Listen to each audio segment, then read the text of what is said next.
Hello. Get ready for the stream. Hello, we made it.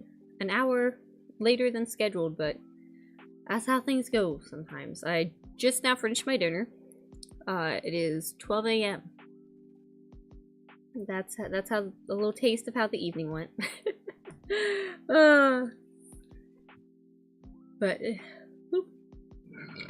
excuse me.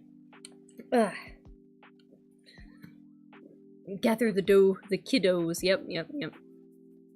That was this evening, trying to get them to eat and head out. And kiddo, as I was trying to finish getting the food put up and such, got really needing of me and just wanted to cuddle.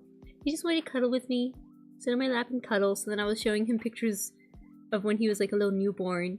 And there's some cute little ones where he was like half asleep with his eyes closed and kind of half smiling, and then a big smile, then he was asleep. I was showing him those pictures and he was cackling. It was so cute. And then he was he didn't want me to leave him, so I finally put on the VeggieTales song God is Bigger Than the Boogeyman for him to watch. So he watched that while I got a little kiddo, or the other one, little dough baby. He's just a busy man. He's got things to do. He loves little, especially all the little horse toys, you know, little horse figurines, and he likes the hippo ones, and he's got a dinosaur. And he's just busy all over the kitchen, setting them up in different ways. He had a laundry basket he was like sticking them in like they were climbing. But I finally got him wrangled and got him all changed and ready, so at least like when it does get really late, getting them out of the house to drive next door, at least like I can do an extra loop of driving so that they're good and asleep by the time I get back and can just lay them down. But then I had to set up stream and eat my dinner. And you know, I had a thought while I was driving. I try really hard to, I never want the kids to become content. Like they're separate from what I do as Minna. But I kind of want to leave Easter eggs for myself, little snippets. So if I go back and watch the stream, it can like trigger the memory of like, oh yeah, that evening, or what the kids are up to. I don't know. It's more for myself. Little snippets, you know, mentioning them here and there kind of are more for me to look back on and kind of remember, because those little moments get lost. There's even a lot of things that as a teenager I don't remember. Like things from my teenage years that I've completely forgotten. And I used to be really good at keeping a journal from age like, I want to say at least 14 to probably up until I started having kids. I would journal almost every day, or I'd like sit and catch up and just write little details from my life. I'd like to get back into it. I've thought about maybe making a mom log, like just a quick voice recording, because that's a little bit easier to just kind of hit some highlights of the day or some specific thoughts. I might try and do that, do a little mom log. That'd be funny. But anyway, I'm late. That's okay. Got some stories to read. I'm gonna try not to stay up too late. I'm gonna try and get through some stories. Try not to stay up too late. Mom log, 2910. It's on the ceiling. How? Reminds me of the time I had some kombucha, some homemade kombucha, that I sat in the car a little bit. Like, I don't know if it sat overnight or was in the car. And kombucha will keep fermenting unless you refrigerate it. So a lot of pressure had built up, and I had gotten the kombucha, and I was at a stoplight, and I opened it, and it just went poof. It was on the ceiling. It was everywhere. I just laughed at myself. Let's see.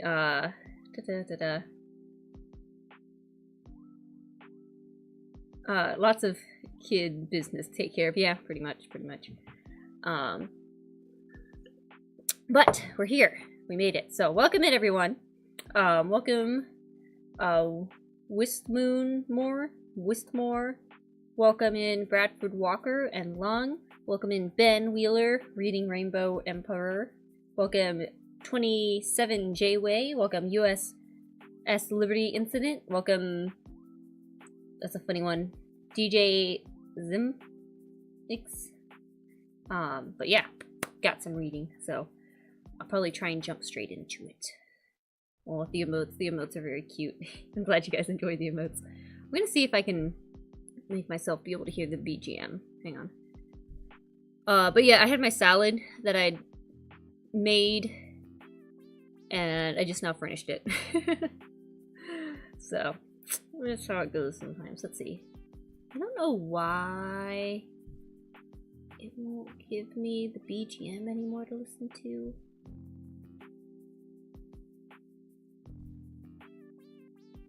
Maybe like this. Maybe I need to turn it up.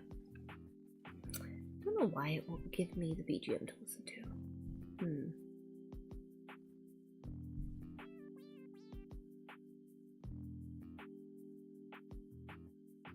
It's weird.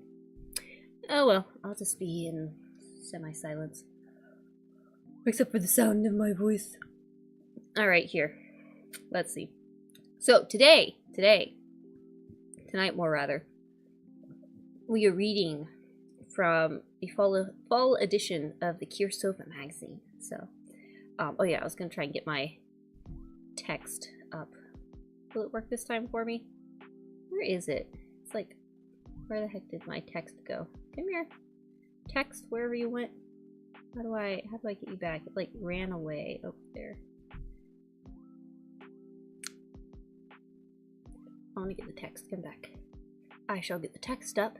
I picked out one story that I'll try and read all the way through, I think, and then I'll probably pick a couple others to like read the beginning of. Give you a little taste. Tantalizing taste where you have to go, you know, get the rest of it. Actually, let me go ahead and grab the link. Gotta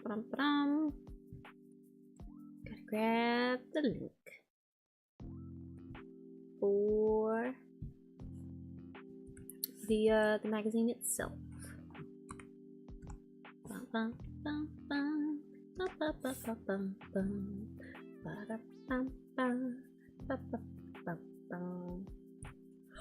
Let's see. Cirsova Fall 2024. Here we go. It is $14.99. Great price. Or $3.99 on Kindle. Alright, let me drop that in the chat. I'll replace my pin tweet. I gotta do a shortened link. Hang on. Wait, let me throw it in the description. Throwing it in the description. That's what I gotta do.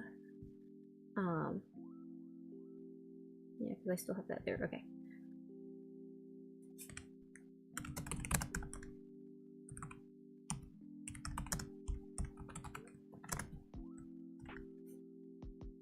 Let me get that short link.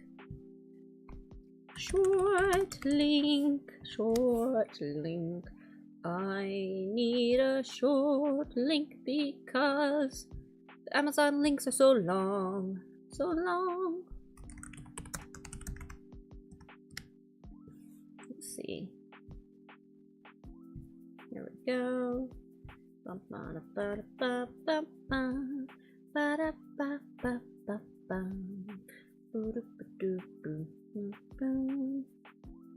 Hopefully my reading voice can be strong and I don't stumble too much. Apologies if I do. You can blame the dyslexia. Alright, there's that. I'm trying to be a streamer. Trying to go to the streaming stuff.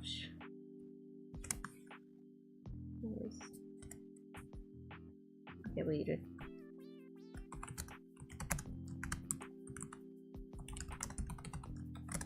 There we go. You can cut off everything starting with... okay, yeah. Oh, I got the link. So there's the link. Let me pin that.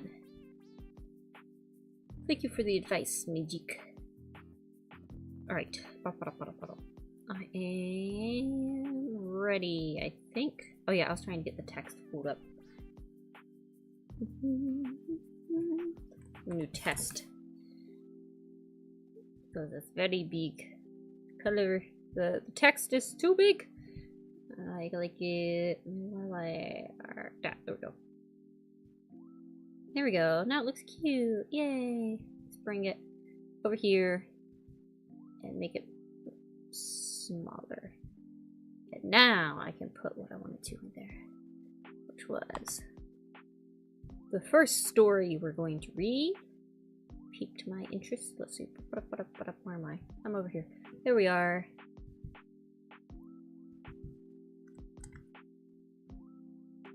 We need to make it go.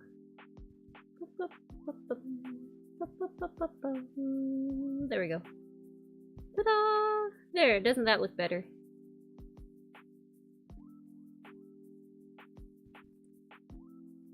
First on our reading is The Short Unhappy Immortality of Owen McKinty by Bill Willingham.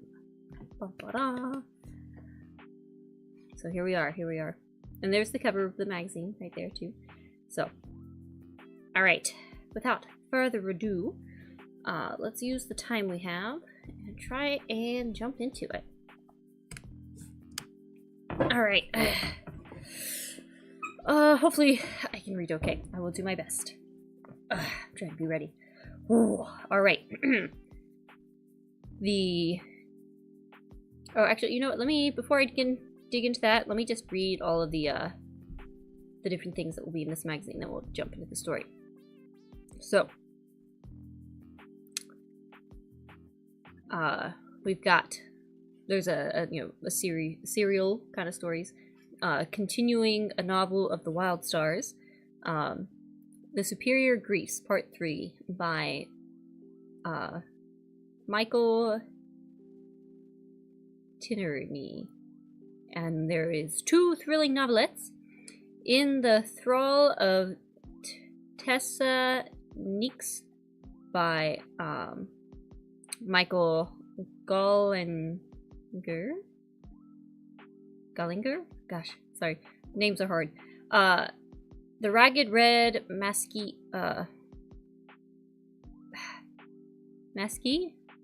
No, that's not the word. Masque? It's spelled M-A-S-Q-U-E. I don't know how to... My brain's not working. At Carter's Hall by Caroline Fulong. And then there's some strange short stories of the supernatural. And the list of that is The Short Unhappy Immortality of Owen McKinty by Bill Willingham. Beneath the Summit.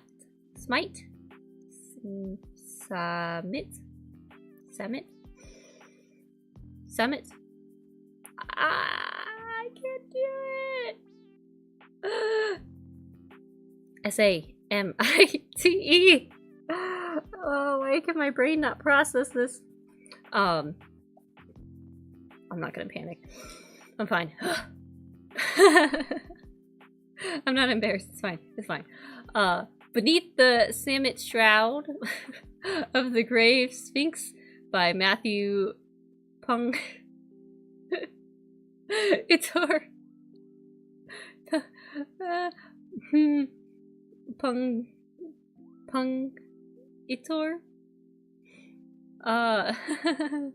Necromancing the Stone by Teal James Glenn. Korana? Or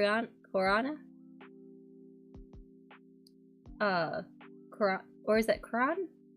By Mosin? Gosh, this was a bad idea. I shouldn't have read these. Here, let me just show these to you guys. I can't do it. Hang on, I can't do it. I can't read these names. Not without practice. And here I am doing a reading stream. It's fine. It's fine. Okay, hang on. I'm just gonna forget I tried. I'm going to... Where is it?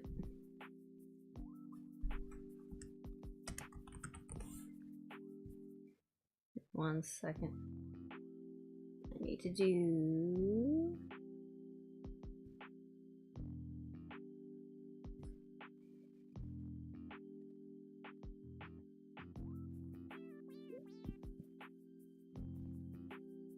Alright, where is it? Come back!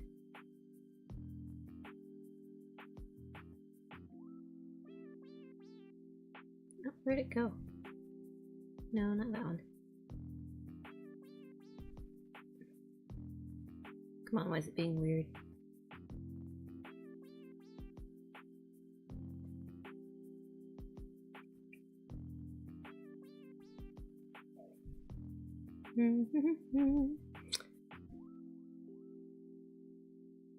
Why is it doing this? Why does it treat me this way? I have it right here. Why is it doing this? I have it right here. And yet, it does not want to recognize it. It was there a moment ago.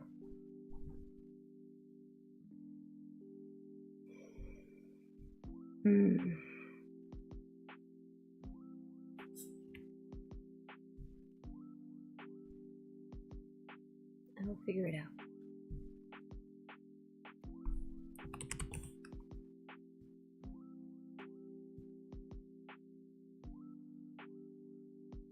I don't understand you. I really don't. Computer. I am humbled. But I will persevere. Maybe someday I'll get good at this. I'm gonna... Mirage Carousel by J.D. Cohen. In the Garden of Madness by Declan Finn. Melkrat on the Isle of the Damned by Mark Mellon. A Vested Interest by Michael Reyes. Dancing with the Indians by Rakata or Rodika. I'm butchering that one. Burton? Those were the short stories. I shouldn't have done this. I should have learned from last time that trying to do this was not gonna help much.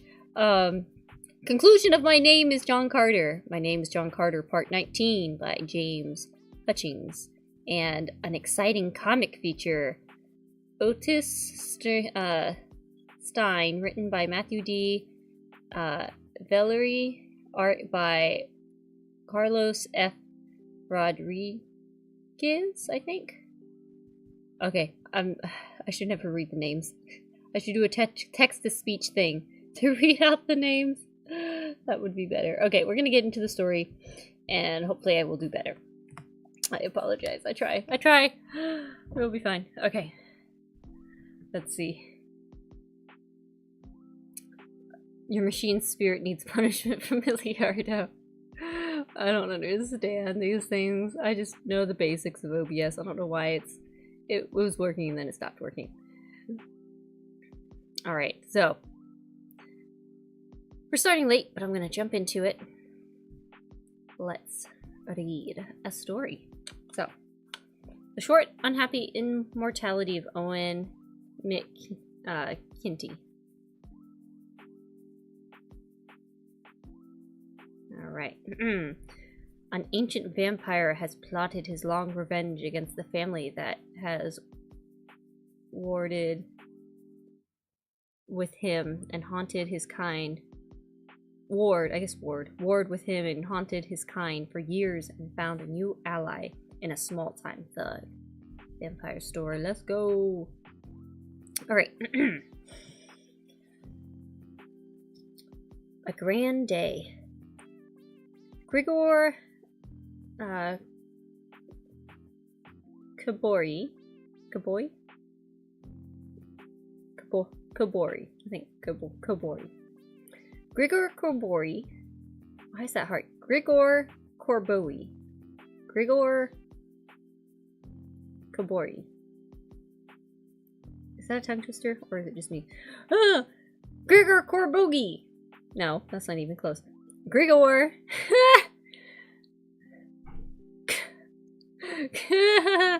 Ah! Okay, Grigor. I can do it.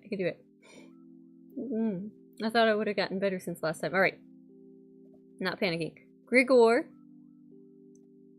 Gabori shuffled away from the cash machine on 37th Street, the one mounted just outside of the Mother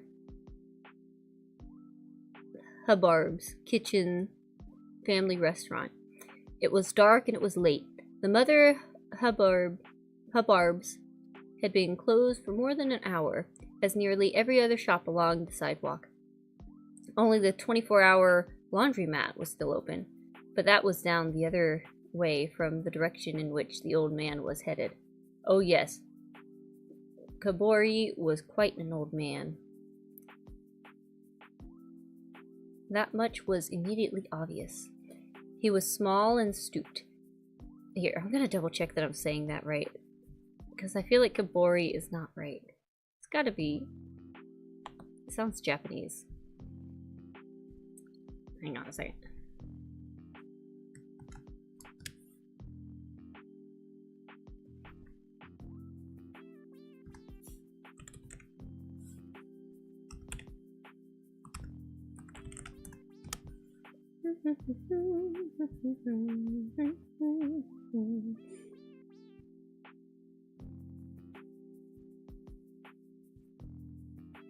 Kabori.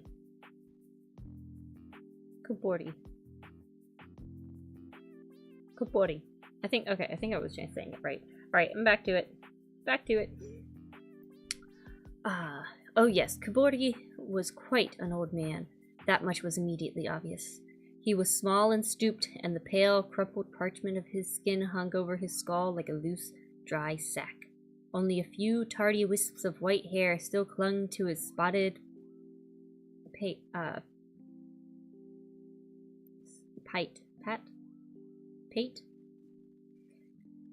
and they danced and swayed in every slightest breeze, as if they also longed to be on their way.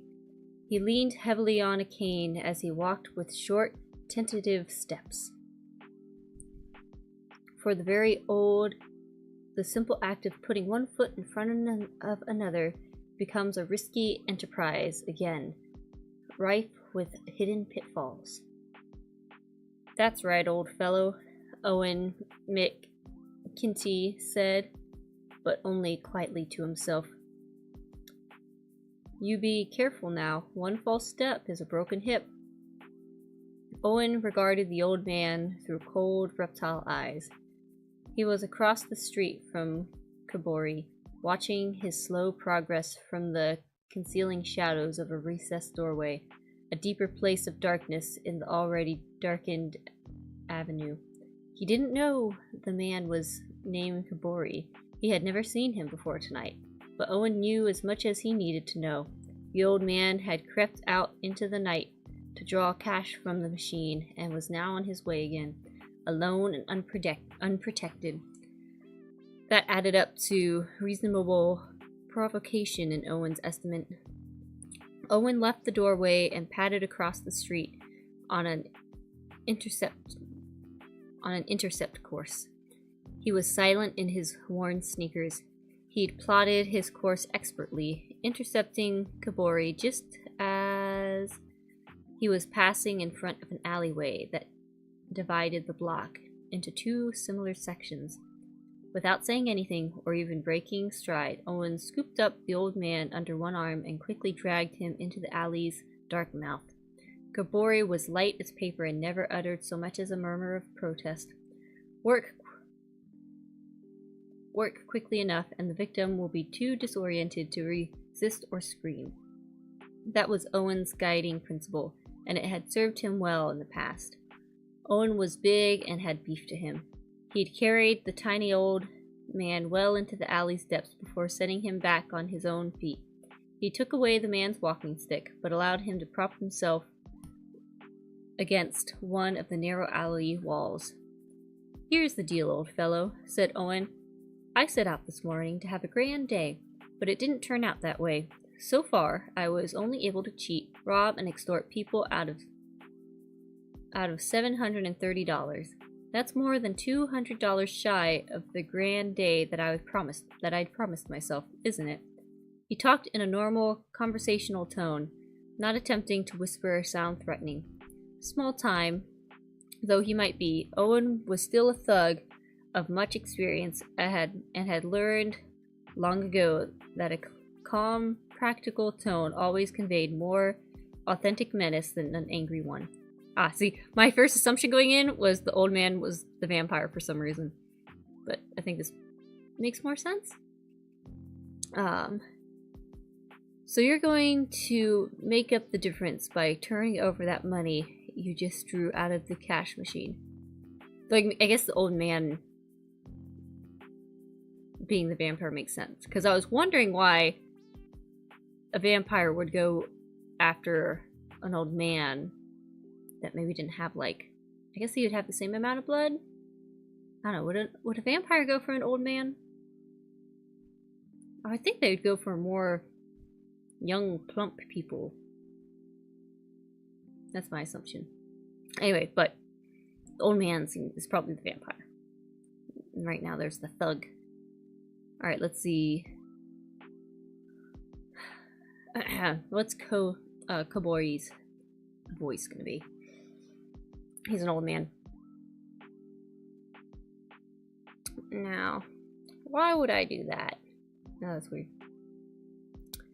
Now, why would I do that? Kobori said. He had an angry look to him, this old man leaning against the dirty brick wall. To the top. With both hands to prop up his frail body. Good for you, thought Owen. Owen thought, you haven't surrendered yet. You've still got a little backbone left in you, even when you know you can't turn out in your when this can't turn out in your favor. But all admiration aside, Owen needed to move this encounter along. Time is seldom in the bad guy's favor in such undertakings as this. He pointed a finger at Kobori's side, just above the belt line. Here's what I'm going to do. Here's what I'm going to do, Owen said. I'm going to punch you right there, very hard, and I'm going to keep doing it until the kidney just under the surface ruptures open wide, spilling all of its foul juices into your body cavity. It will be a very slow and unpleasant way to die. Then again, because I try to be a reasonable guy, and because you're such a feisty old coot, I'm willing just this once to temporarily forgo the beating and rent your kidney back to you. Whatever you have on you will do for your first payment, and then once every month or so, I'll drop in on you for an additional installment. As long as you make your payments, you get to keep the part in good working order. How's that, huh? Kobori smiled, and this was far from the reaction Owen expected. Maybe the old man didn't believe him, which would be a terrible mistake. For all of his other faults, Owen had always been a man of his word. One had to be in his profession. This is a one-time offer, friend. Don't even imagine I'm bluffing. Oh, I know you're not lying, young man, Kobori said. Crude ruffian sincerity simply radiates from you in every particular.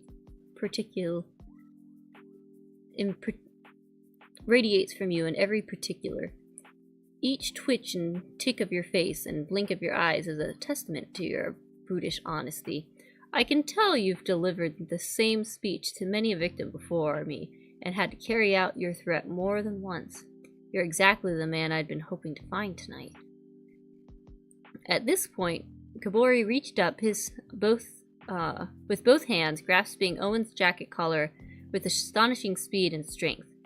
Kobori yanked hard, pulling the very surprised Owen down to the filthy alley floor. Then, mounting him like a child's hobby horse, Kobori sank long fangs into his neck and began drinking deeply. Part 2. Kobori makes his plans. Grigor Kobori was from the old country and was already ancient, more than a dozen mortal lifetimes old, when he ran afoul of Grasu and his ilk. Constane Constant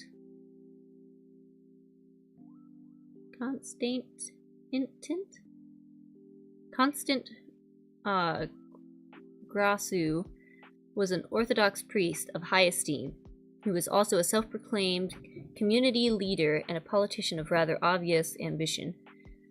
There were, in the days when no one much believed cyclical power and secular power should stand separate, and those who practiced one could always be relied upon to do considerable meddling in the other. So it was that as both priest and politician, Father Grasu had vowed to clean Romania and all of its territories of the vampire infestation that threatened the mortal and spiritual well-being of his people. This made the warrior priest much beloved in both the cities and the hinterlands.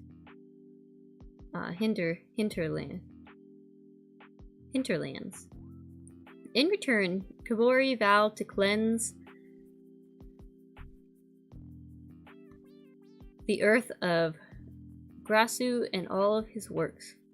Their war was fought over a span of centuries, with the initiative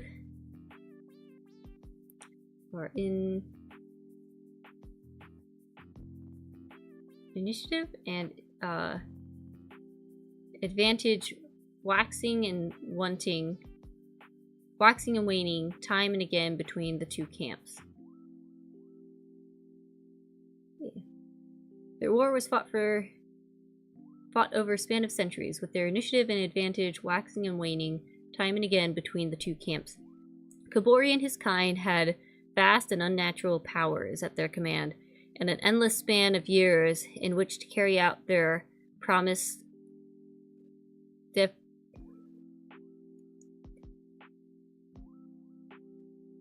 depredations.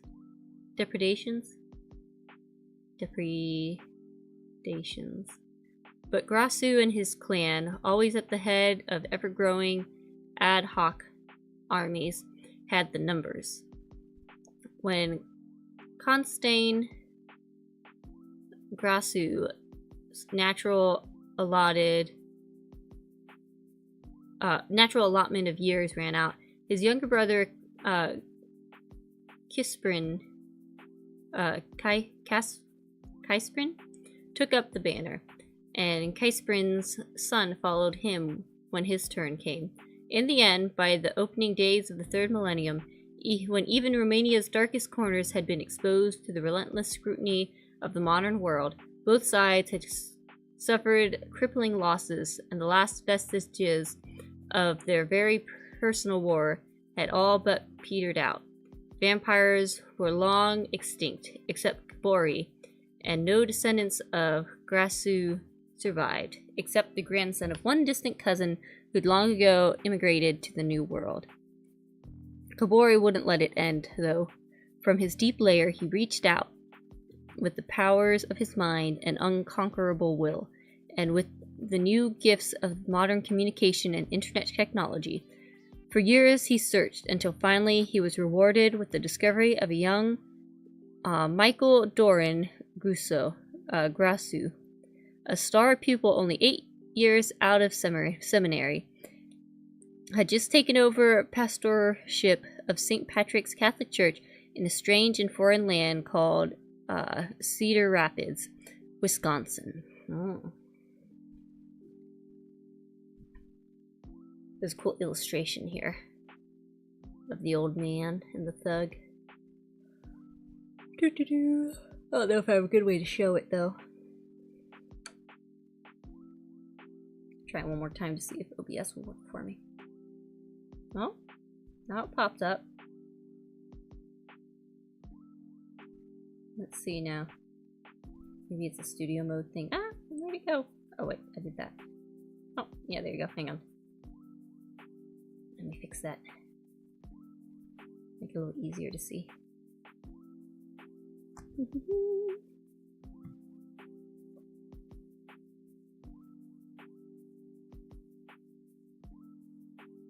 Here we go. Let me scoot this over here a moment.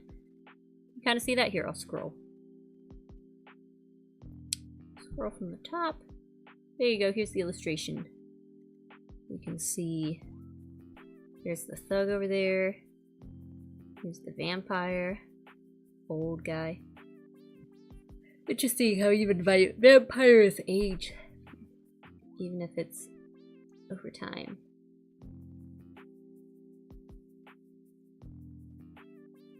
Yeah, cool little illustration here. Ta-da. Right. We shall continue on.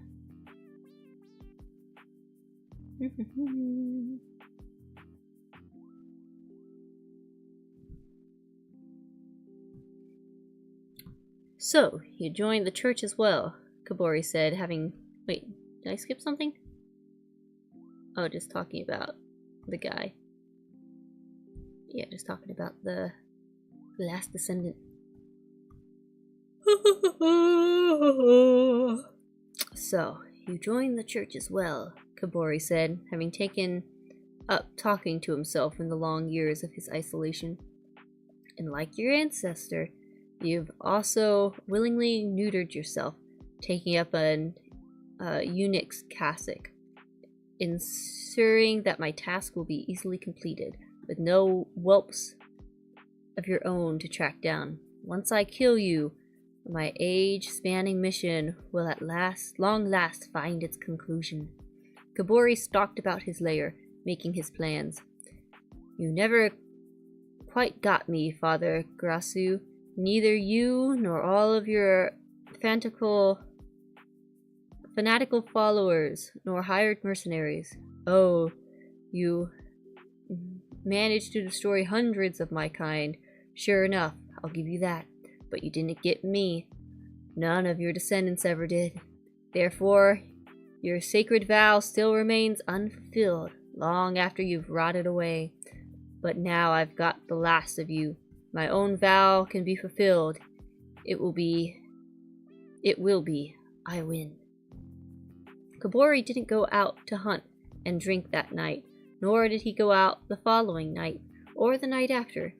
He stopped feeding altogether, and through force of will alone managed to ignore the growling hunger that threatened to overwhelm him at all times, and which sometimes even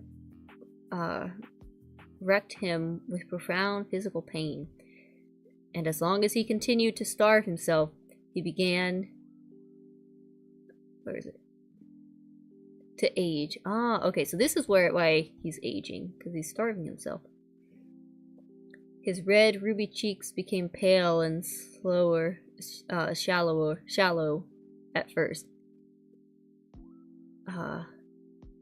And were then gouged with deep wrinkles, and their tributary wrinkles.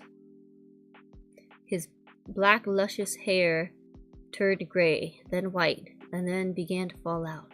His skin turned thin and papery, and grew covered with old man spots. Very technical term there. It is a simple fact of this or any age that the old and infirm can travel about the world with less scrutiny than others. They are no threat to anyone, and therefore of limited interest to those who guard the gates and keep the borders. Kabori's forged documents passed muster among the many board officials that were ever on the lookout for other categories of traveler than he could possibly fit into. Ah, so that's his strategy. Interesting. He had a destination and the money to get there, and that was enough to satisfy a world's worth of watchmen. In fits and starts, in many connected trips of short duration that could safely be reached within a single night's travel, Kabori made his way to the New World and to America, and finally to Cedar Rapids. He visited St. Patrick's in the dead of night, when all had gone on their way and the place was deserted. It was a large stone building with high peaked roofs and steeples striving to be towers. On one side, it was connected to a more ordinary stone building that contained the priest's business offices and meeting rooms. On the other side, it connected to the parsonage where the new Father Grasu lived, along with a more junior priest named Herendise,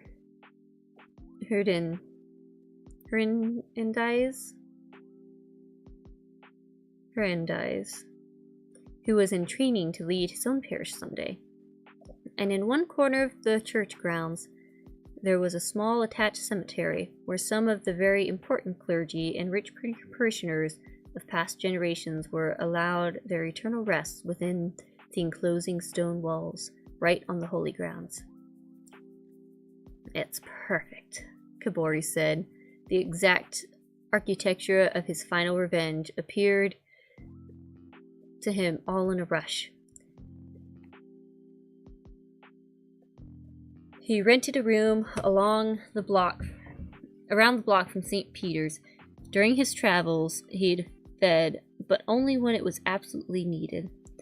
He would sneak a meager drop of blood here, or take an uninvited nip there, not enough to begin reversing his age again, but just enough to keep his strength at a basic substance level. In all appearance, he remained a frail old man, but now it was time to change that. Now was the time to feed again, enthusiastically. For 3 nights in a row, Kabori went fishing for just the right victim. He walked the streets of his new neighborhood, which, if not the worst part of town, was hardly one of the best. His landlady had warned him that these streets had a crime rate that needed to be respected, news which suited Kabori just fine. 2 or 3 times each night, when the streets were nearly deserted, Kabori acted out his routine. He shuffled out from his apartment, down 37th Street to the cash machine, and then back again, having taken out $100 or so. He hoped to attract just the right sort of urban predator, and finally he did. When the large thug appeared out from nowhere and dragged him into the alley, Kabori was both elated and just a bit concerned. This man was only a mortal, to be sure, but he was at the height of his natural strength, while Kabori was at the depths of his supernatural powers. Too many months of starvation diet had left him frail and weak. At best, he'd be able to summon a single surge of strength, and then for only a short duration. If he failed to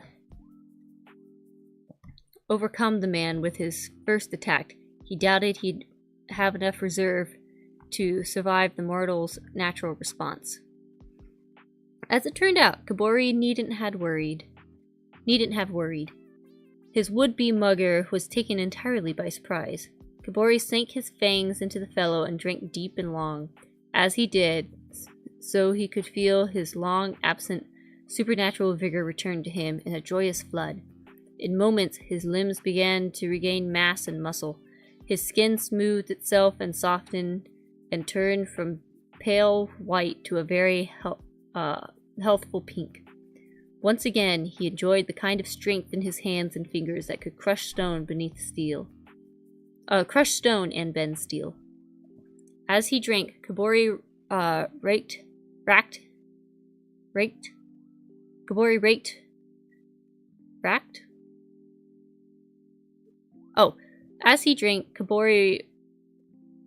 raked within his victim's mind and learned that his name was Owen McKinty, and marveled at the depths of his easygoing depravity.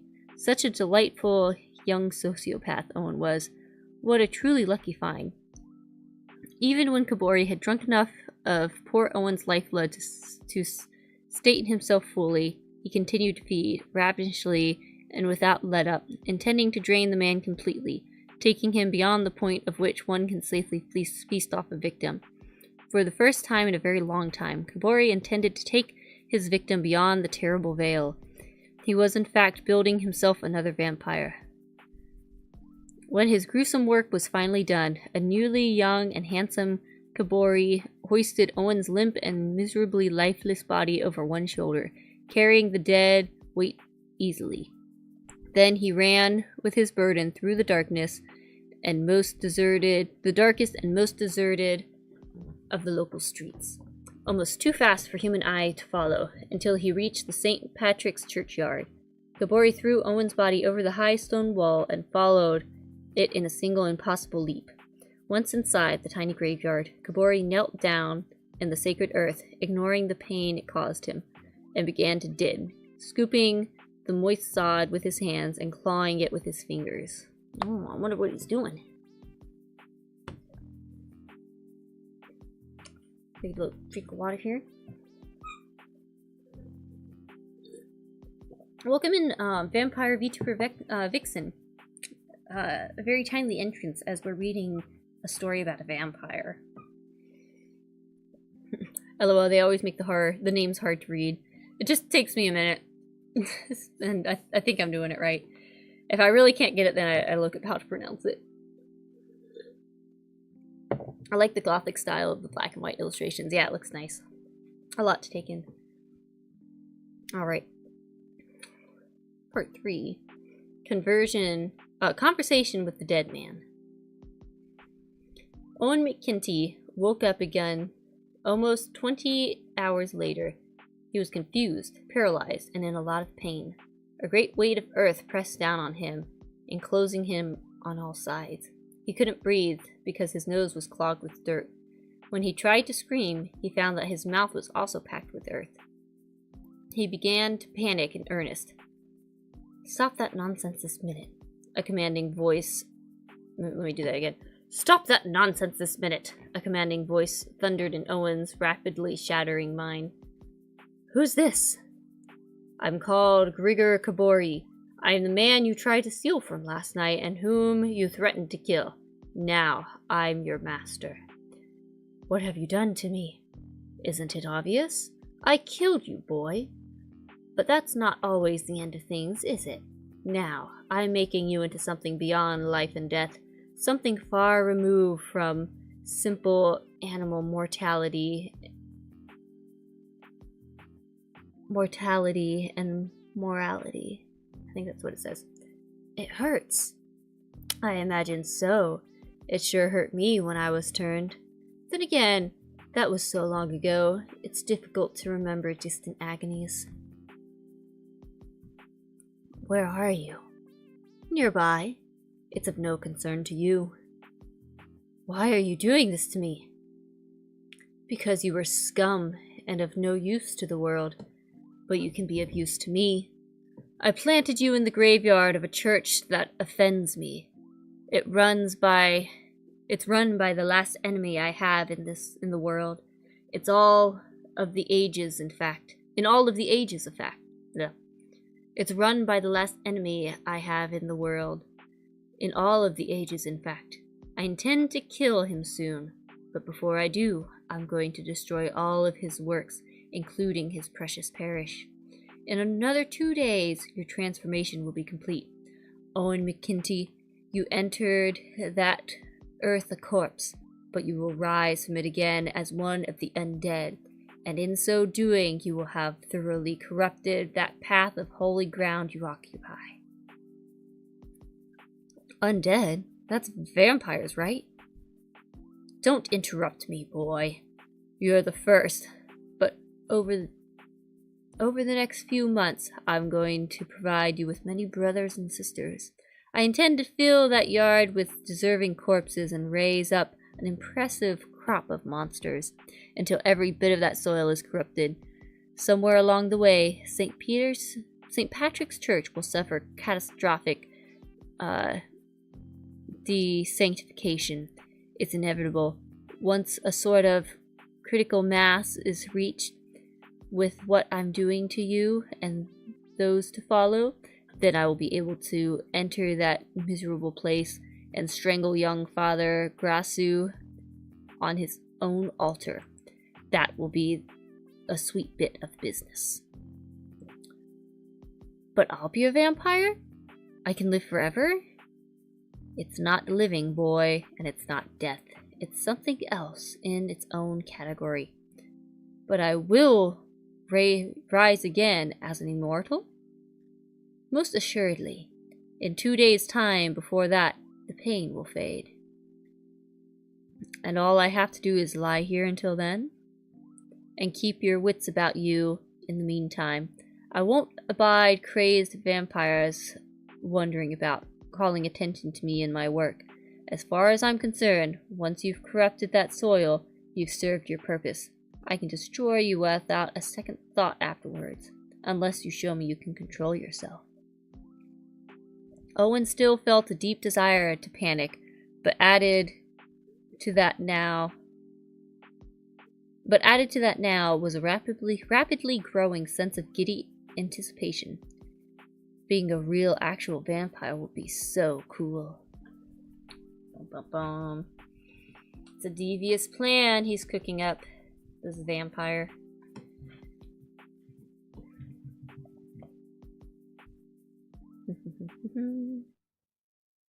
Good evening, everyone. Good evening, Milliardo. Welcome in. This is different than most classical vampire tropes. Yeah, it's interesting. He's got a mind of revenge. He wants to take it all down. The following morning, in St. Patrick's, Father Michael Doran Grassu took Father Manuel Herden's here. Maybe I can show you this time. Where's my OBS? I don't know if you can see, but this right here. Manuel Hernandez. Manuel Hernandez. I think that's the name. Takes me a minute. Alright. Now the priests come onto the scene. Manuel Hernandez aside to have a quick word with him. Or quiet word with him. They spoke in low whispers in the nave, while scattered parishioners came and went, some staying for a time, seated here and there among the many pews, while others stopped inside only long enough to light a quick candle and be on their way. In the narthex, Joey Becker, the church's full-time janitor, groundskeeper, and general fix-it man, was mopping the flagstone floor. I think poor Joey, Baxter, in my opinion, I think he's going to be a target soon. That's my theory. That's my guess. He was mentioned by name. I don't think there's something good in store for him. His metal mop bucket squeaked and squealed when he pushed it around the floor on its metal wheels. You did a good job with the early mass yesterday, Father Mike said. Thank you, Father. I have to confess, I was scared to death that I'd screw it up. That's normal enough. I still get butterflies each time, too. But you're coming along quickly, and they'll want to move you into your own parish soon. So, maybe I should start loading a few more responsibilities on your plate to see how you can handle it. I'm ready for whatever you want me to do, Father. Father Manny said. Okay, well, let's start by doubling up on your shifts in the box. You can take both morning and afternoon confessions, and I also want you to have a word with Joey. Mike gestured towards the narthex where the janitor was finishing with his mopping. He's been drinking from the holy water founts again. Oh my goodness. Yeah, I could tell when I checked the levels this morning, but I don't know what I should say to him. Well, there's no specific body of instruction for this, Father Mike said. It doesn't come up often enough, or maybe not at all before. Who knows? But Joey's got it in his head that he's damaged goods and thinks drinking our holy water is the only way to cleanse himself. I'm pretty sure that's the only reason he keeps on here, working for the pittance that we can afford to pay him. It's his mother that left him in such a screwed up condition, Lord help me, Father, but sometimes I truly hope that there is a hell in all of its fire and fury for creatures such as her. Ooh, backstory. Let's try to be a little more forgiving than that, Manny, though I fully understand your frustration. Mrs. Becker was quite the piece of work in her days. May she rest in peace. But this is about you, Father Manny. You need to learn the administrative side of your duties along with the ecumenical ones. Talk to Joey. See if you can find the right words to explain to him where I've so clearly failed. But be gentle. Beyond the fact that he's a sweet kid, it would take 3 people to replace him, and we can't afford that. I'm not sure, Father. I have 0 experience dealing with the mentally handicapped. Then don't think of him that way. Think of him as someone just more purely innocent than the majority of us. If you think it's best. Vow of obedience, Manny. I tried and failed, so now it's your turn to give it a shot. Let's see, part 5. The proper way to dispose of holy water. This is a funny little twist.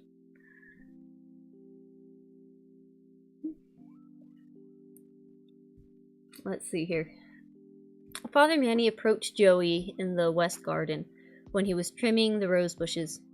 He thought the informal setting would be less intimidating to the young man than calling him into his office. We keep running out of holy water in all of the founts, Manny said, after asking Joey to sit and talk with him for a moment. Would you like me to fill them? Joey said. Well, that's the thing. You can't do it. Only Father Mike or I can perform the service to make holy water, and it's a complicated ritual. We can't do it every day and still have enough time for our other duties. And in a few weeks, when I'm gone, Father Mike will be left here to do it all by himself. Do you think that's fair? Maybe you should stay, Joey said. I'd like to, but we have more parishes than priests to fill them, so I have to move on as soon as my internship's done. But I know of one way you can be of great help to Father Mike after I leave. Yes? Maybe you could stop drinking from the fonts, and then he wouldn't have to replace the holy water so often. But then how do I purify? Mother said I have to purify every day, or I wouldn't be able to come live with her in heaven. Joey was miserable and sat looking at his own knees. He couldn't face the priest directly, because he knew he was letting him down. Joey was so manifestly sinful and always let everyone down. That's why he needed to drink more and more from the carved stone bowls just inside the church entrance. This is quite the conversation. Let's see if we can approach this from another way, Father Manny said. When you drink a lot of holy water, what happens? I get better inside? Okay, but what else happens? Joey looked troubled as he concentrated intensely. What does Father Manny want him to say? I have to go to the bathroom? He asked. That's right, Joey. Now ask yourself if that's a proper way to dispose of holy water.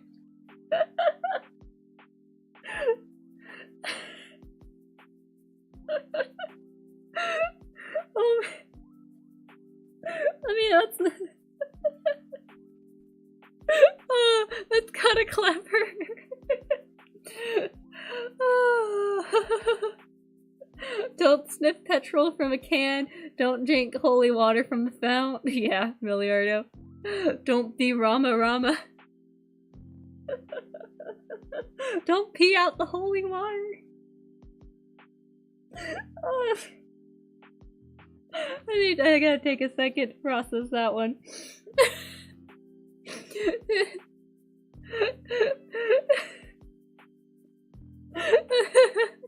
Oh man.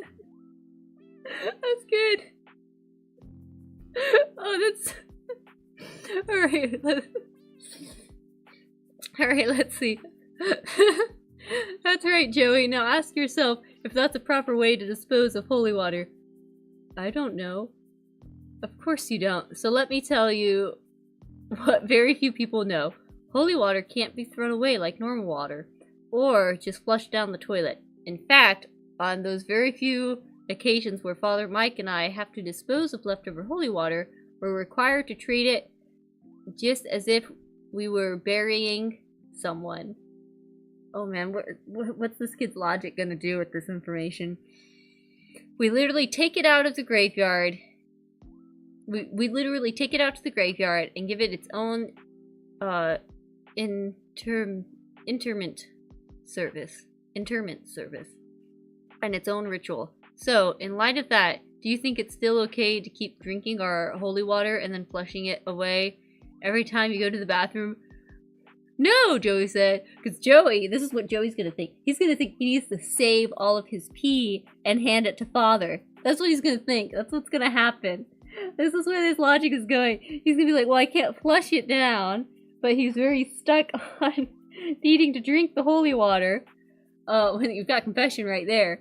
And he's gonna start saving his tea and giving it to the priest, and the priests are gonna have a whole nother issue on their hands.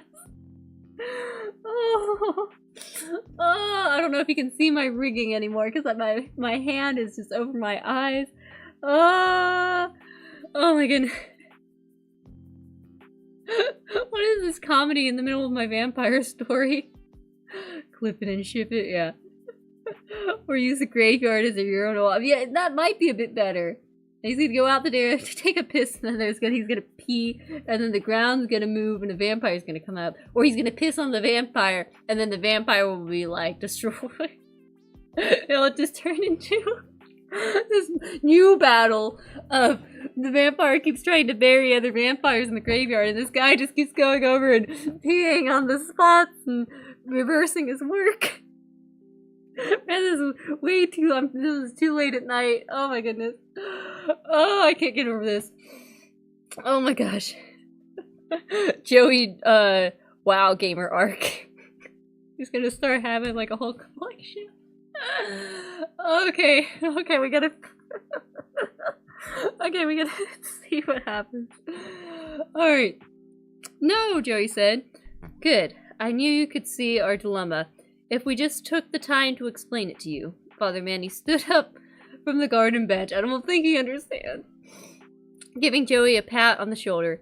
He was about to tell Joey that he was a good boy, but then he had to remind himself that Joey was nearly a year older than him and only 2 years younger than Father Mike. So instead he said, "You can go back to work now if you want. We can't do without you here." Father Manny left the garden, leaving Joey behind to struggle with what he'd learned. I'm so nervous! What's Joey gonna do? Joey thought long and hard and tried to reconcile what Father had just said with what Mother always told him. Again and again. In time, here we go, Joey realized what he needed to do from now on. I'm telling you guys! I'm telling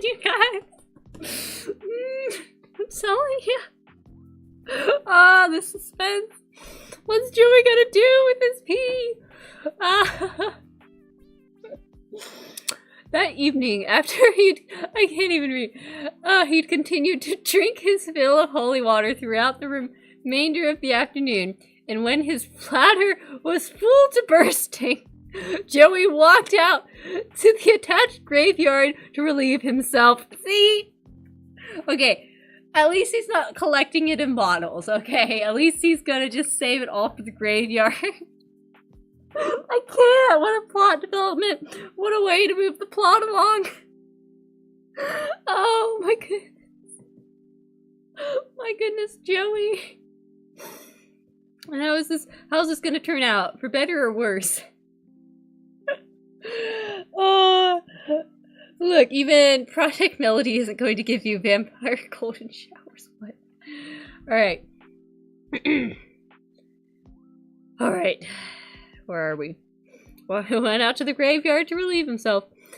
Whew. He was very modest and wouldn't think of going in front of anyone. So first he looked around to make sure no one could see him. Then he carefully picked a section of freshly turned dirt, I told ya! That didn't have a headstone marking it. He instinctively knew that peeing on an occupied grave would be terribly sinful. But this section, where the earth had been recently dug and filled in, must have been where Father Mike and Father Manny had the burials for holy water. So that was where Joey relieved himself in a long and very satisfying stream.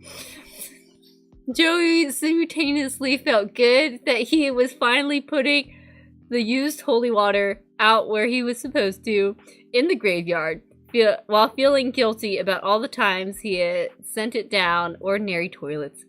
He'd have to drink a lot more over the next few days to make up for that mistake.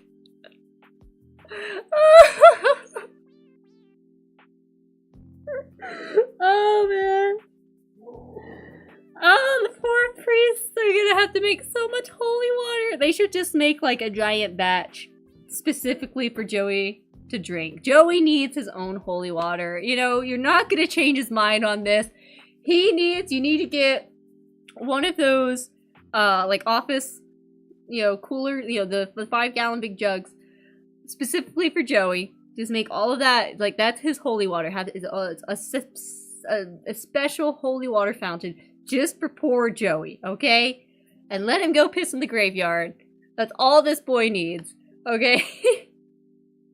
Oh my goodness.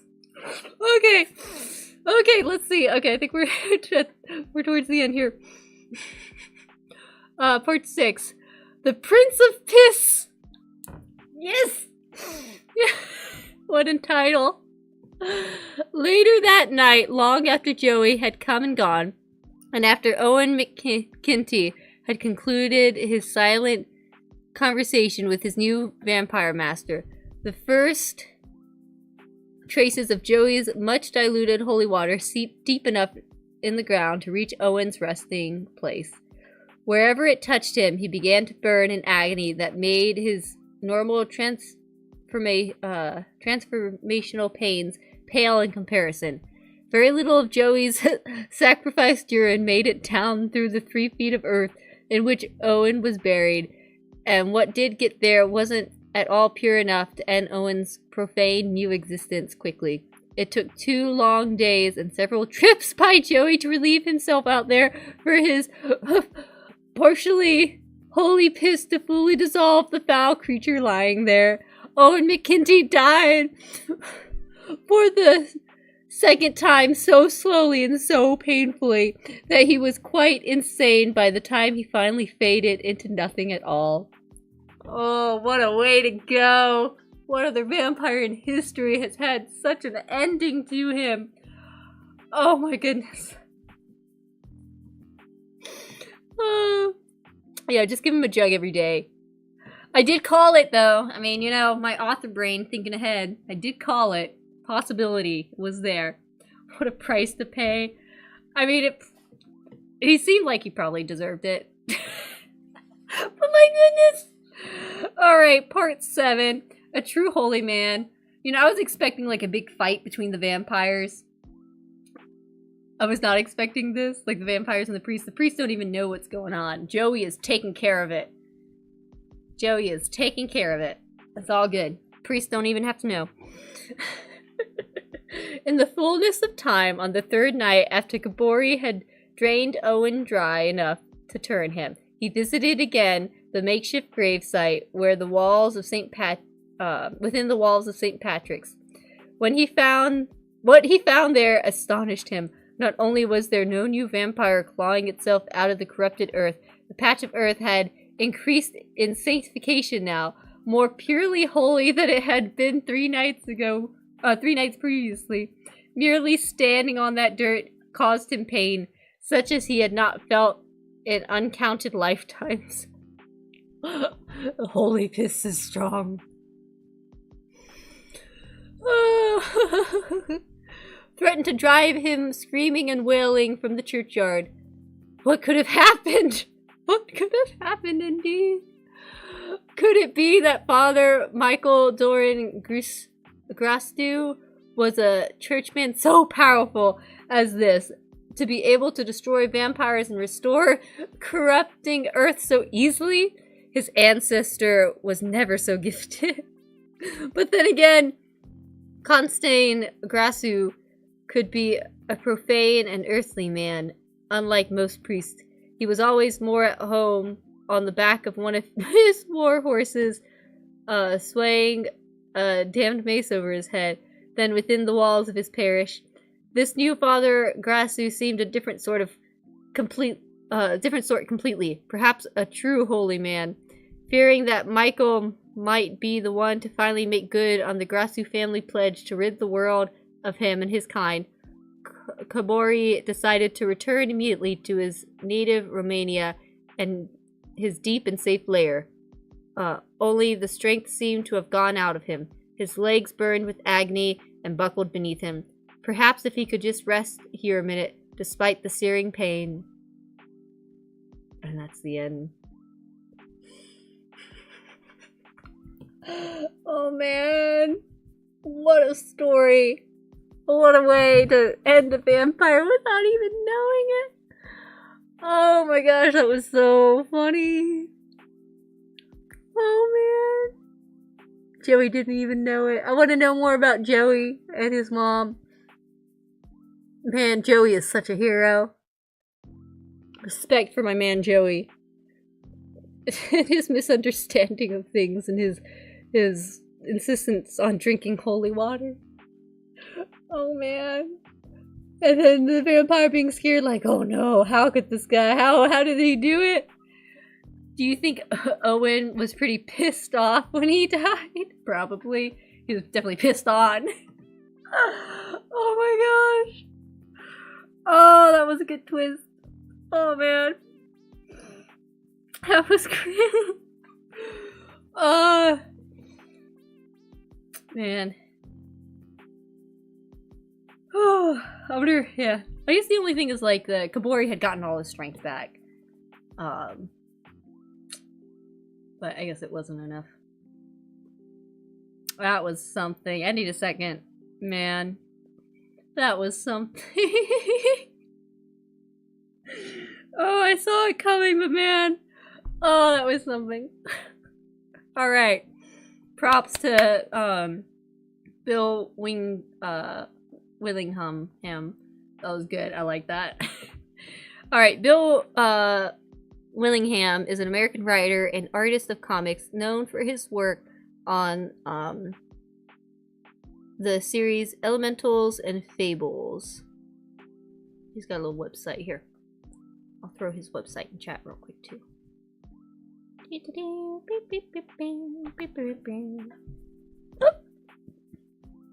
Oh man.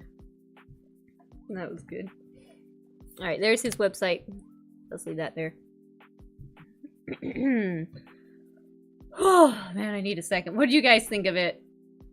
How'd you like that story? That was something. That was something. Oh, I need to recover from that. Oh, that was pretty well done. That was well done. It only needed like that one little scene with the priests. That was a good short story. Nice and punchy. I was not expecting that. That was a good version of subverting expectations. And yeah, doing it, subverting expectations while also keeping the story fun and happy. I like that. Man, props to Joey. I don't know what he's been through, but props to him. Pretty good, like, waking up at the perfect time in the... I don't understand. Man, that was good. Alright, let's see. I need to not stay up too late. Because I want to stream. But I can't stay up too late when I stream. Because otherwise that doesn't help me the next day. So I told myself I need to stop at 2 for sure. So I have like alarms set at like 1:45 as like a warning. And then...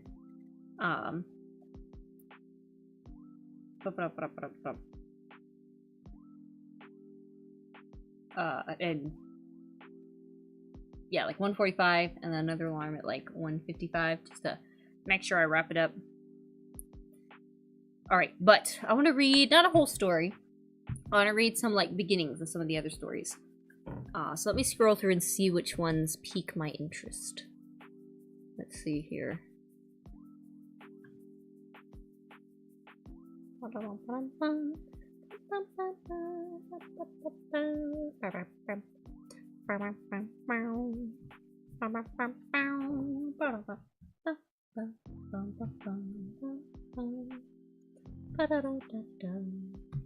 Here, I'll look at the titles.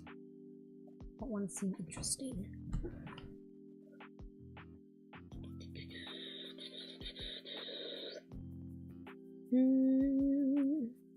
Let's try...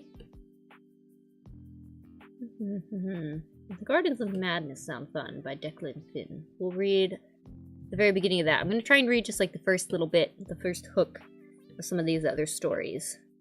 Try and entice you guys to go pick up the magazine. Alright. Thomas Norland, quote-unquote, Saint Tommy, has been called in on a strange murder. A teenage girl has been murdered and seemingly dragged under the earth by plants! Dun dun dun. Alright, let me read like the opening of this. Should be good. Random page, no context. Well, I gotta start at the beginning of the story. Alright, let's read like the first little bit. I looked into the ground, and the ground stared back with the face of 14-year-old Carly Youngkin. Her face was twisted and frozen into a look of shock and horror. I had no doubt that her last moments on Earth justified it. I rose from my crouch and carefully made my way back to the other side of the crime scene tape, so I could confer with my old partner. Detective Alex Packard, NYPD, retired, leaned on his cane with one hand and the fence with the other. He was looking healthier today. He was still bald right down the center with a fringe of white hair around the sides of his head like he was a monk. His handlebar mustache hadn't decided if it was going to stay steely gray or go pure white at the ends. At least he didn't look like death warmed over. You can see why they called us in, Packard said as I got close. If our mandate is weird, this qualifies. I nodded, still thinking over what I saw, but Packard was right. When my son, the CI agent, formed a Joint Supernatural Task Force, JST, it was to coordinate local and federal forces against the Legion of Darkness that just got weirder as my job went on. It was why a cop from Queens was called in to look at a murder in the Bronx Botanical Garden. I just hoped one day the feds would actually show up and coordinate. But our last fed got eaten, so maybe not. How long ago did she disappear? I asked. Packard gave a small nod. That's why we came in. She disappeared yesterday during a school trip. I winced for multiple reasons. No cop likes working any crime involving children, but in this case, it was even worse. Carly was submerged in solid earth, surrounded by old vegetation. Nothing had been disturbed when she was planted in the ground, if one will pardon the expression. The dirt was packed like it had lain there for months, if not years. It conjured up images of Carly being dragged into the dirt, not sinking like the ground had become quicksand and devoured her. I frowned and looked around at the area. I wasn't a botanist, so I couldn't tell the difference in flora. There were several trees around, and I needed information. So, you're the saint. What's wrong? Packard asked. I winced. In the category of the word typically referred to as saints, there is a wide variety of personality types and occupations. The founder of the Judas was a soldier. Aquinas was an academic. Padre Pio was a farmhand. And then there was me, Lieutenant Thomas Norland. I had a few miracles under my belt, which merely made me a wonder worker. I would have corrected Packard, but after 2 decades of correcting him, I'd given up. We need to find out if any of these are Japanese. Packard blinked, then frowned and thought, "What are you thinking?" "I'm trying to rule out killer plants." "I don't see any tomatoes." "Ha," I said. I shrugged, then looked around to make sure that no one was close enough to hear me. "Don't you remember the killer topiary in Massachusetts?" "Thanks, I was trying to forget. What's your theory here?" I shrugged. "I have a half-remembered Japanese myth that revolved around a tree that lived off human blood. I'd like to rule that out. If we can resolve this case by breaking out a woodsman axe and calling it a day, I'd take that solution." Packard winced. "As long as the tree doesn't fight back. I saw Evil Dead. I'm too old to go through that." Alright, there's the opening. Killer plants of some sort. Let's see, what else? Uh-oh, I hear baby. Alright, I'm gonna pause real quick. Be right back, hang on. 1 second. Be right back.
Okay, I'm back. I'm back.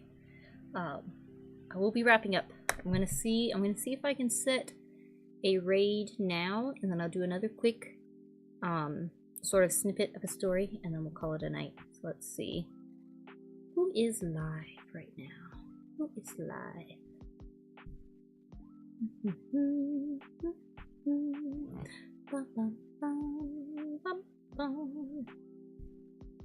Let's see, let's see. La la la la la la la la la la la.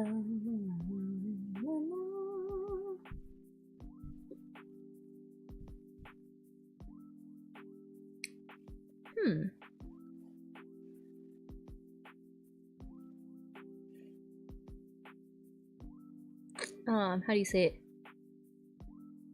Sekigema? He's live.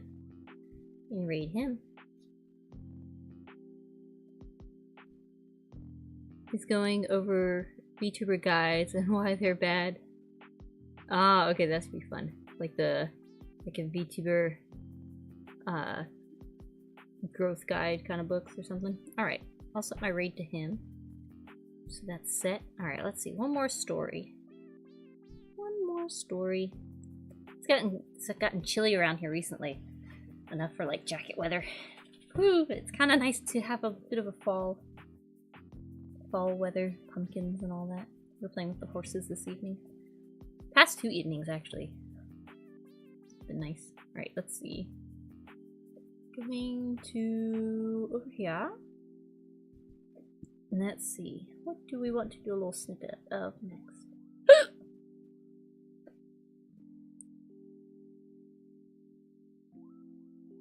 Let's do... let's see.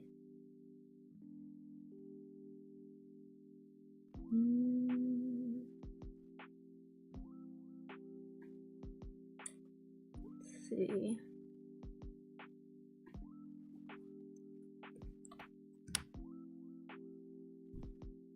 I might do like a pick a number kind of thing.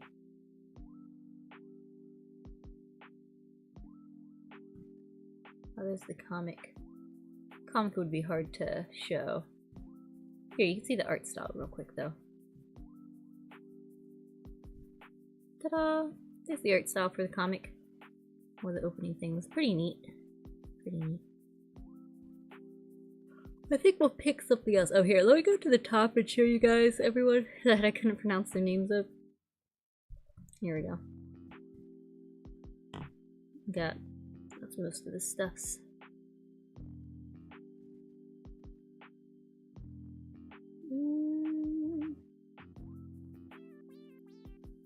I think maybe Mirage Carousel. If I'm saying that right, maybe we'll do that one. Let's see here. And then I better let myself get to bed after that.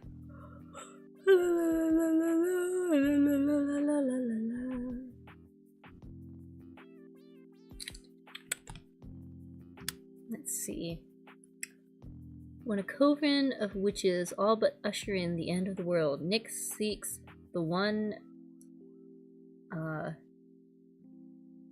dissenter in an illusion. Oh wait, I can't read.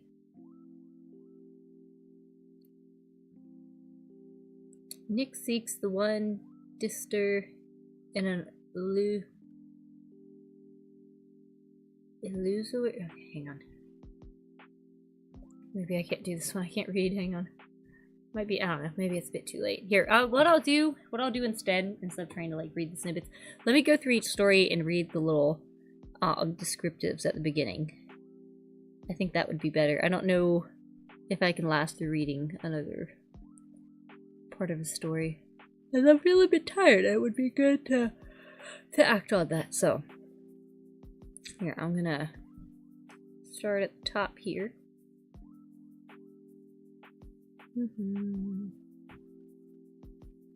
Actually, probably not. I'm gonna make that go away. Alright, let's see if we can read. Let's see if we've got it left. I've got it left in me.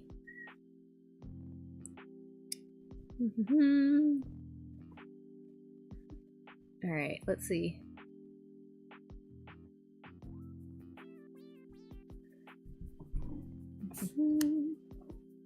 Alright, so the Superior Griefs, Part 3.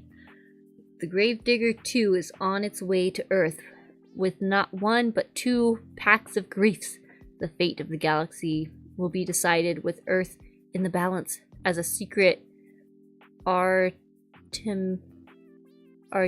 atomic cute base prepares to play host to their meeting with Ishala Superior. Earth's Superior Grief. Alright. And then the Ragged Red Masque at Carter's Hall by Colleen Forlong. Let's see, that little snippet is: love blooms between a girl and a young man held captive by a stepmother who wants his fortune.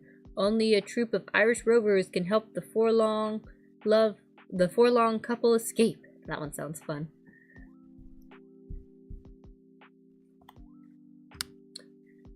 Let's see. In the Thrall of Teresa Nix. Let's do that one. Psychic, clairvoyance, soothsayer, whether she is a fraud or a genuine article.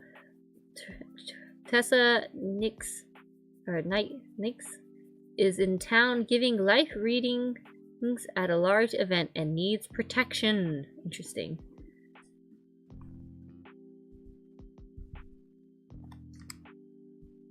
What is she being protected from? Beneath the Smythe shroud of the grave sphinx. 20. An artist is shaken by the death of his patron who hosted the pleasant-seeking New England demi-mode. His latest painting is haunted by visions of a mythic creature. Whoa. Spooky. Necromancing the Stone. Just deliver the box. When a job is this easy, Jack Silence, PI, and Parfait Eliminator knows it's trouble. But who could say no to a generous elf offering $5 grand? Oh, who could say no to a gorgeous elf offering $5 grand? That one sounds fun.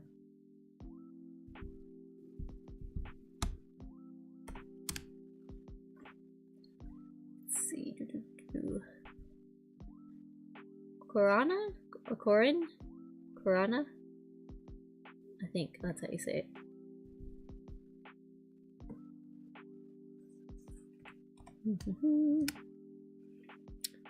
She is beautiful beyond words, in spite of the desert. None may possess her, though those who share her embrace will never know joy or happiness again. Mysterious. That one's a really short one. Only like a few pages.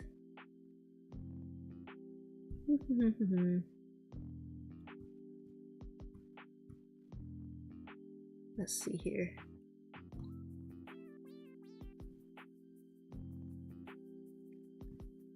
Mirage Carousel.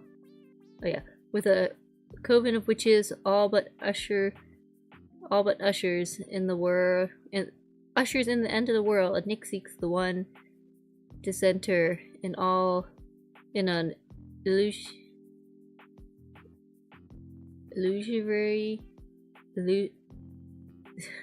I still can't read it. Illusory wasteland of violence and degeneracy, offering redemption.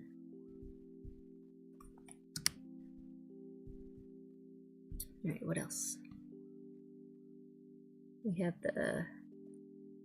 Let's see. Milcart on the Isle of the Damned.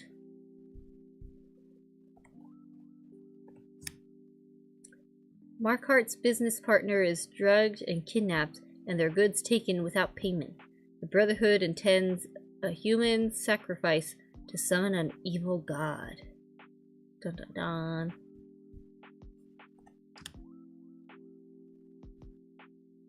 My alarm's about to go off. Vested interest. Well, that last one's really short. It's only like 10 pages.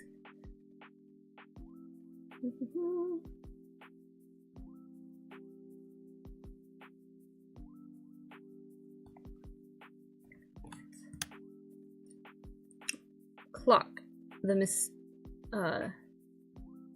mystic warden of Coney Island is on the trial of 2 killers who have been recently brought back to life by the dark powers they serve, the Islage.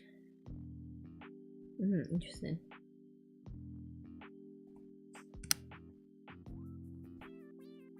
What else? I think one couple more. Dancing with the Indians.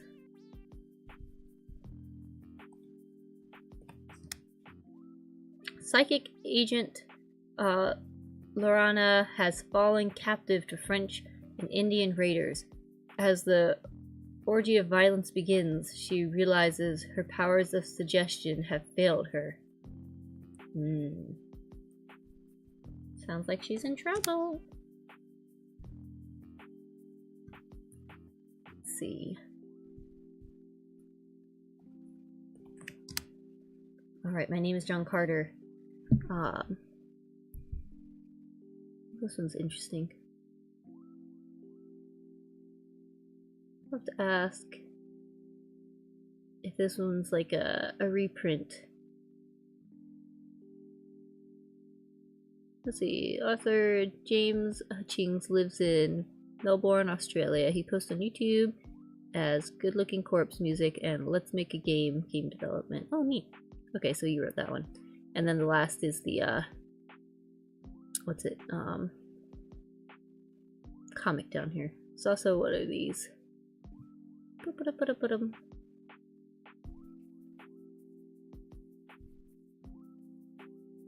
Not sure. Come here. Let's see. OTS Stein. Oh, I guess this is like the cover art for the comic here. It's pretty neat. And then Dragon's Kiss. Tales of the Dragonhorn Bow. Out now. Oh, I think some other books by Cirsova, if I remember. And then there's the comic down here. OTS Stein. Yeah, and there's the beginning. Alright, well hopefully I was able to give a bit of an overview to the magazine, and you guys enjoyed it. Man, I've really enjoyed that first story. That was fun. That was really fun. Oh man. Well, I'm actually feeling tired, which is good. Most of the time I feel kind of amped up after streaming. So it's good. I already feel a little bit sleepy. I need to pass out. It's already about to be 2 in the morning. That's gotta be my hard bedtime. I can't stay up past 2. I need to go close my eyes. I don't think there's anything else I need with my phone, so I might as well just shut it off. I can at least make sure my that little tree app forest is helpful for making sure I don't touch things. There we go. I started it, and now I can't touch other stuff I shouldn't touch. You know, things that will keep me up, like YouTube. Can't look at that.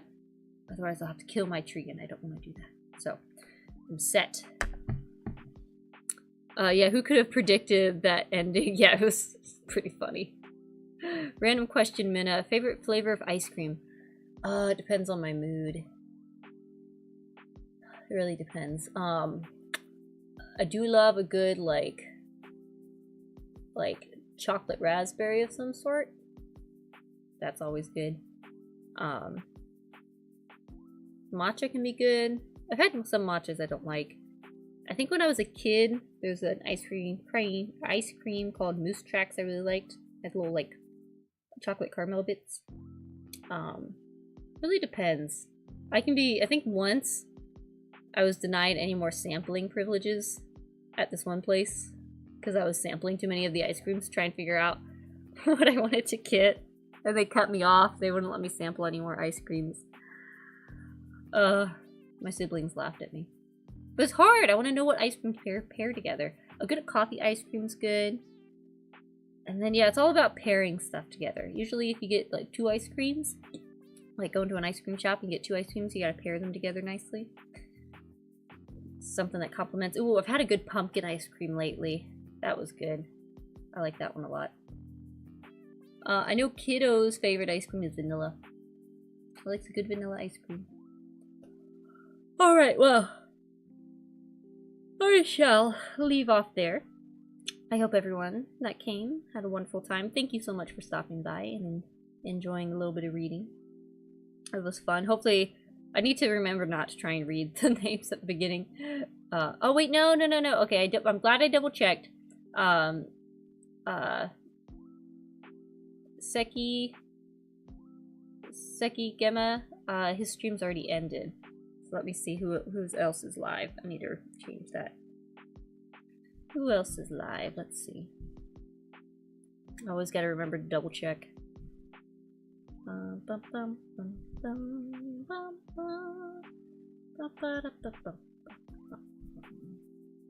Let's see. Who else is live? Who is around? Who is around? I kinda wanna raid Shinri. Should we raid Shinri this time? Oh wait, no. Here's something random on my feed. What's this?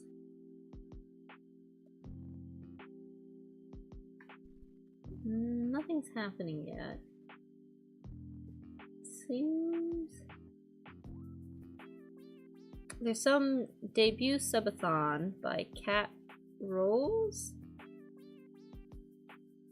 Started 38 minutes ago and it's like a be right back screen. Hang on, let me check this out.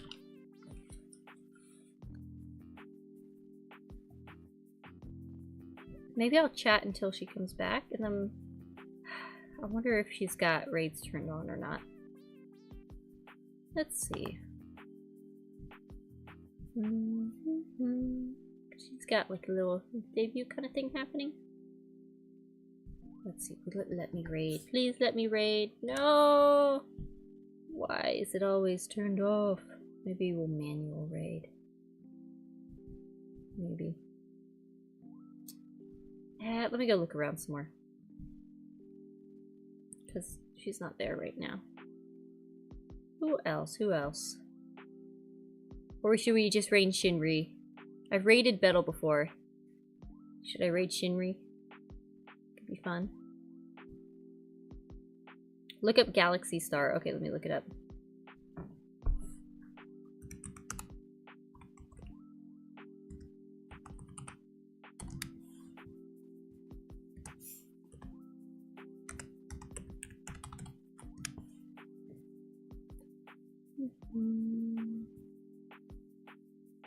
I don't see her. Wait.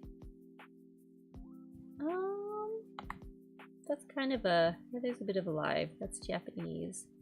Here, wait. Let me check check. Let's see. How do you spell it? She's doing karaoke for one viewer. Aw. Okay, maybe we should do that. Hang on. Let me go over here.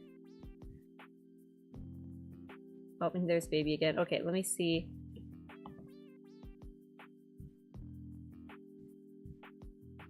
Let's see. That's cute singing. Alright, I'm gonna post the link just in case the raid doesn't work. That's cute. Oh, this is cute little singing. Okay, yeah. Manual raid. Go over and give it a little listen. This is cute.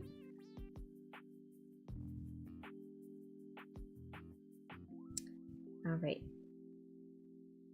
Alright, there you guys go. There's the link. So, there you go. You can listen to a little bit of singing. Alright, with that, and I heard... Oh wait, I can hear my OBS again. A little sound. Anyway, I don't know. The technology is hard sometimes. I try. Oh, I forgot to take away the text from the story when we're done reading, but that's okay. Alright, with that being said, I suppose it is time. It is time. Thank you again, everyone, for joining me. I hope you guys enjoyed the story, despite my struggle with words sometimes. I hear a baby, I think. So, with that, until next time. Oh, tomorrow I'm going to get my dad on stream to tell all his drinking stories from when he was a teenager in Germany. So, it'll probably be like afternoon. Maybe not the best time. It'll probably be like 2:30 or 3 start time. But definitely catch the VOD, because I'm sure it's gonna be funny. He's told me, like, man, some of his stories are crazy. Alright, there's my other alarm. That means I gotta end. Alright. Until next time. Stay fresh, my friends. Bye!